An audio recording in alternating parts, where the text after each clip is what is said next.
ਬੰਦੇ ਨੂੰ ਤੂੰ ਨਹੀਂ ਜਾਣਦਾ ਉਹ ਪੂਰਾ ਚੈਨਲ ਖਰੀਦ ਲਵੇ ਮੈਂ ਬੈਠਾ ਨਾ ਤੇ ਮੈਨੂੰ ਉਹਨਾਂ ਨੂੰ ਸੁਣਾਵਾਂਗੇ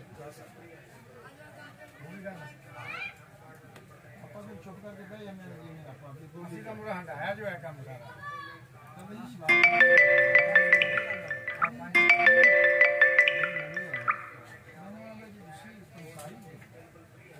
ਕੱਲ ਨੇੜੇ ਹੋਇਆ ਕੱਲ ਹੋਇਆ ਕਿੱਥੇ ਗਲਾਸ ਹੋਇਆ ਕਿੱਥੇ ਮਾਮੀ ਦੇ ਯਾਰ ਦੇ ਨਾਲ ਪਕੌੜੇ ਪਕੌੜੇ ਬਣਾਉਂਦੇ ਸੀ ਹੋਣਾ ਹੀ ਵੈਸੇ ਨਾਲ ਲਾ ਕੇ ਮੈਨੂੰ ਇਦਾਂ ਖੋਲ ਜਾਂਦੇ ਨੇ ਭਾਵੇਂ ਜਿਵੇਂ ਮਰਜ਼ੀ ਲਾਕ ਹੋਵੇ ਪੇਜ ਕਾ ਕੇ ਰੇਟ ਨਾ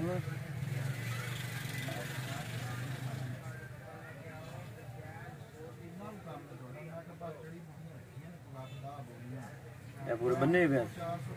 ਉੱਤੇ ਰਕਮ ਮੋਟੀ ਹੁੰਦੀ ਹੈ ਇੱਥੇ ਮਗਰੇ ਮਾਲ ਆਇਆ शेर भज्या यार 60